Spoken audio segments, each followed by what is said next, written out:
नमस्कार। भक्ति सागर SMS DMs में आपका हार्दिक स्वागत है।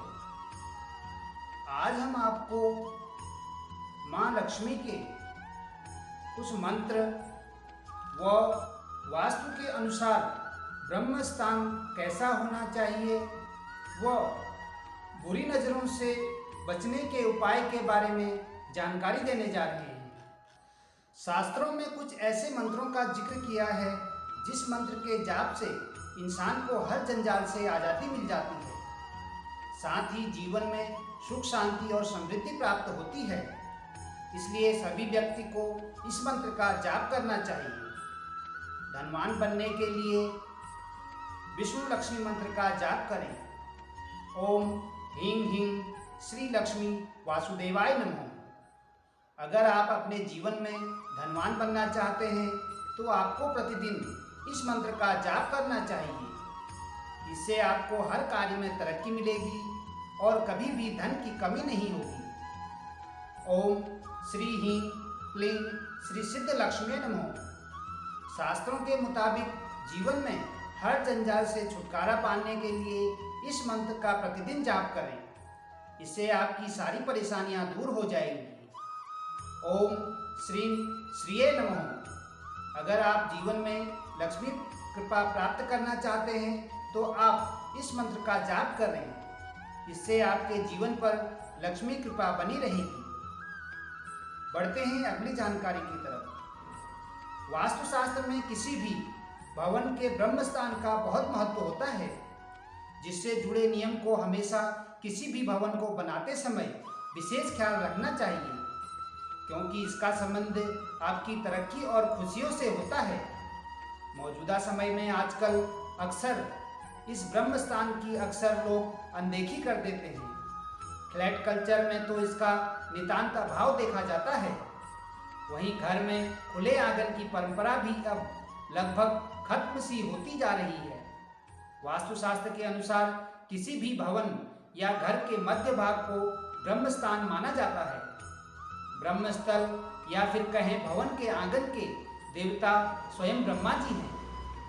वास्तु के अनुसार किसी भी भवन या घर का खुला हुआ ब्रह्मस्थान उस स्थान के अन्य वास्तु दोषों और नकारात्मक ऊर्जा आदि को कम करने में पूरी तरह से सक्षम होता है। शास्त्रों में इस बात को विशेष बल देकर कहा गया है कि यदि आप अपने घर की खुशहाली चाहते हैं, अपने घर में ब्रह्मस्थान को वास्तु सम्मत तरीके से जरूर बनवाएं और उसे हमेशा दोष रहित रखें। वास्तु के अनुसार घर के भीतर जाने वाले सबसे अहम ब्रह्मस्थान को हमेशा साफ सुथरा रखना चाहिए। वास्तु के अनुसार ब्रह्मस्थान को हमेशा ईशान कोण की भांति पवित्र रखना चाहिए। ब्रह्मस्थान में किसी प्रकार की कोई गंदगी या गड्ढे आदि नहीं होने चाहिए, बल्कि इस स्थान को कुछ ऐसा ऊंचा होना चाहिए कि यदि पानी डाला जाए तो चारों तरफ बिखर जाए। वास्तुशास्त्र के नियमों के अनुसार ब्रह्म स्थान में कूड़ा कचरा या किसी प्रकार की गंदगी नहीं होना चाहिए और न ही ब्रह्म स्थान पर कोई भारी चीज का ढेर लगाकर रखें। ऐसा होने पर गंभीर वास्तु दोष होता है और उस घर के लोगों पर तमाम तरह की परेशानियां आती हैं। वास्तु के अनुसार ब्रह्म स्थान पर भूलकर भी सीढ़ी, शौचालय, खंबे, हैंडपंप, बोरिंग, सेप्टिक टैंक या फिर वाटर स्टोर करने के लिए भूमिगत पानी की टंकी नहीं बनवानी चाहिए और न ही यहाँ पर कोई आग से संबंधित कोई कार्य करना चाहिए। ये सभी चीजें गंभीर वास्तु दोष पैदा करती हैं, जिसके दुष्प्रभाव से घर के मालिक को आर्थिक तंगी से जूझना पड़ता है और परिवार के सदस्यों के बीच मनमुटाव बना रहता है। बढ़ते हैं अगली जानकारी की तरफ। विवाह के बाद हर किसी का सपना होता है कि उसके घर आंगन में किसी बच्चे की किलकारी गूंजे। अपनी खुशियों की झोली को भरने के लिए इंसान हर संभव उपाय भी करता है, लेकिन संतान सुख का सपना किसी किसी का पूरा होता है। यदि तमाम कोशिशों के बावजूद आपके माँ बनने का सपना नहीं पूरा हो पाया और आपकी गोद लंबे समय से सूनी चल रही है, तो आपको कुछ उपायों को एक बार जरूर आजमाना चाहिए। श्रद्धा और विश्वास के साथ इन उपायों को करने पर संतान सुख का सपना शीघ्र ही पूरा होता है।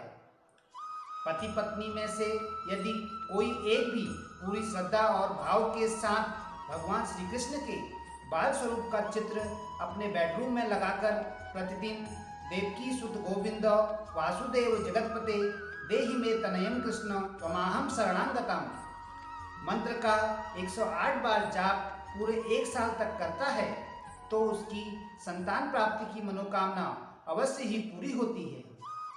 रविवार को पुष्य नक्षत्र में आक यानी मदार की जड़ स्त्री यदि अपने कमर में बांधती है तो उसे शीघ्र ही संतान सुख की प्राप्ति होती है।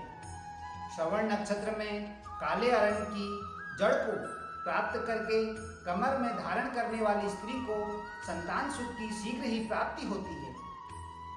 बरगद के पत्ते पर कुमकुम द्वारा स्वास्तिक बनाकर उस पर थोड़ा सा अक्षत और एक सुपारी रखकर किसी देवी के मंदिर में चढ़ा दें। इस उपाय को करने से शीघ्र ही संतान सुख की प्राप्ति होती है। जब तमाम प्रयासों के बावजूद आपके मां बनने का सपना पूरा न हो तो पीली कौड़ी को किसी भी शुभ मुहूर्त में विधि पूर्वक कमर में बांध लें। इस उपाय को करने पर संतान प्राप्ति में आ रही बाधाएं दूर होंगी और जल्द ही आपकी जीवन की बगिया में एक स्वस्थ सुंदर संतान खेलती नजर आएगी। जीवन में नवग्रहों की अपनी खास भूमिका है। ऐसे में आपको विधि विधान से नवग्रह का पूजन अवश्य करना चाहिए। आपके लिए समय समय पर नवग्रहों की शांति के लिए यज्ञ जप करते रहें। ऐसा करने से न सिर्फ नवग्रहों से संबंधित समस्याएं दूर होगी बल्कि आपकी संतान प्राप्ति में आ रही बाधाओं का भी निवारण होगा और शीघ्र ही संतान सुख की प्राप्ति होगी। बढ़ते हैं अगली जानकारी की तरफ। जीवन में जब चलती हुई चीजें रुक जाए या फिर काम धंधे में अचानक से नुकसान होने लगे या फिर अच्छे भले स्वस्थ इंसान की अचानक से खुराक कम हो जाए तो अक्सर लोगों को किसी बुरी नज़र का डर सताने लगता है। बुरी नज़र जब किसी को लगती है तो अचानक से उसके जीवन में तमाम तरह की परेशानियां आने लगती हैं। यदि आपको लगता है कि आप भी किसी ऐसी ही बुरी नज़र से शिकार हैं तो आज हम आपको कुछ ऐसे अचूक उपाय बताने जा रहे हैं जिन्हें करते ही आपकी मुश्किलें खत्म हो जाती हैं और जीवन में हमेशा खुशियों का वास बना रहता है। यदि आपको लगता है कि आपके घर के किसी सदस्य को नज़र लग गई है तो एक नींबू लेकर उसे 7 बार नज़र लगे व्यक्ति के ऊपर से वार लें और उसके बाद नींबू के 4 टुकड़े करके किसी सुनसान स्थान पर फेंक दें। यदि आपको लगता है कि आपके कारोबार को अक्सर किसी बुरी नज़र लग दे जाती है तो आप इससे बचने के लिए अपने कार्यस्थल के मुख्य द्वार पर काले कपड़े में फिटकरी बांधकर के लटका दें। नज़र दोष दूर करने के इस उपाय का करते ही आपको चमत्कारिक लाभ मिलेगा। यदि आपको लगता है कि आपके घर की एकता और प्रेम भाव को किसी की काली नज़र लग गई है और अब आपसी प्रेम की जगह कलह होने लगी है तो इसे दूर करने के लिए घर के मुखिया को रात के समय अपने बिस्तर के नीचे एक लोटा पानी रखना चाहिए।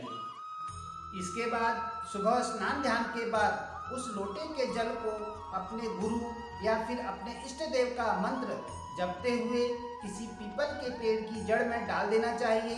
इस उपाय को करने से घर के सामंजस्य को लगी नज़र दूर हो जाती है। यदि आपको लगता है कि आपके घर की खुशियों को किसी की नज़र लग गई है और आए दिन आपके यहाँ कोई न कोई अड़चन आती रहती है तो आप इसे दूर करने के लिए किसी भी दिन 5 काली मिर्च के दाने लेकर उसे अपने सिर से 7 बार वार करके किसी एकांत स्थान पर जाकर चारों दिशाओं में फेंक देना चाहिए। इसके बाद 5वीं काली मिर्च को ऊपर की दिशा में फेंककर बगैर पीछे मुड़े चुपचाप घर वापस चले आना चाहिए। प्रयास करें कि इस उपाय को करते समय आपको कोई टोके नहीं। इस अचूक उपाय से आपके जीवन में आने वाली सभी रुकावटें दूर हो जाएंगी और खुशियों का वास बना रहेगा। बढ़ते हैं अगली जानकारी की तरफ। किसी भी भवन या भूमि को लेकर वास्तु का एक नियम होता है, फिर चाहे वह घर हो या फिर आपका कार्य क्षेत्र। यदि आप अपना खुद का ऑफिस है या फिर किसी कंपनी में काम करते हैं तो आपको अपने उस कार्यस्थल पर कुछ वास्तु नियमों का पालन अवश्य करना चाहिए। वास्तु से जुड़े ये नियमों का संबंध आपको कार्यों में मिलने वाली सफलता से जुड़ा होता है। यदि आप वास्तु के नियमों का पालन करते हैं तो आपके कार्य आसानी से समय पर बगैर किसी अड़चन के पूरे होते चले जाएंगे। लेकिन यदि आप इन वास्तु नियमों की अनदेखी करते हैं तो आपको तमाम तरह की समस्याओं का सामना करना पड़ सकता है। आइए जानते हैं कि आखिर हमें अपने ऑफिस में बैठते समय किन वास्तु नियमों का विशेष ख्याल रखना चाहिए। यदि आपके ऑफिस का मेन डोर उत्तर पूर्व दिशा यानी ईशान कोण की तरफ खुलता है तो वास्तु के अनुसार यह अत्यंत शुभ माना जाता है। इसके विपरीत होने पर कई बार कार्यस्थल पर काम करने वालों को कुछ एक परेशानियों का सामना करना पड़ता है। वास्तु नियमों के अनुसार किसी भी ऑफिस के बिग बॉस के बैठने की जगह पर कुर्सी के पीछे हमेशा एक ठोस दीवार होनी चाहिए। कंपनी के मुखिया की कुर्सी के पीछे किसी खिड़की का होना अत्यंत अशुभ माना गया है। हालांकि कुर्सी पर बैठने के बाद मुंह के ठीक सामने खिड़की का होना फिर भी शुभ होता है। वास्तु के अनुसार ऑफिस में जब कभी भी आप बैठें तो प्रयास करें कि आपका मुंह हमेशा उत्तर दिशा की तरफ हो। यदि उत्तर दिशा न संभव हो पाए तो उत्तर पूर्व की दिशा भी शुभ मानी गई है।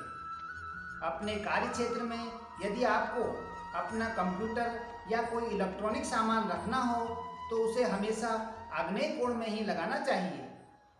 इस दिशा में इलेक्ट्रॉनिक से संबंधित सामान ज़्यादा चलते हैं, जबकि इसके विपरीत दिशा में होने पर तमाम तरह की परेशानियां आती हैं। कार्यस्थल पर कभी भी आपकी पीठ मेन डोर की तरफ नहीं होनी चाहिए। वास्तु के अनुसार ऑफिस में नकली फूल पौधे, खराब पड़ी मशीनों आदि को नहीं रखना चाहिए। वास्तु के अनुसार अपने ऑफिस में हमेशा दीवारों पर हल्के रंग के पेंट कराएं और हल्के रंग के पर्दों का ही प्रयोग करें। सहभाग डेली हंट डेली होम। धन्यवाद। भक्ति सागर SMS DMS। नमस्कार।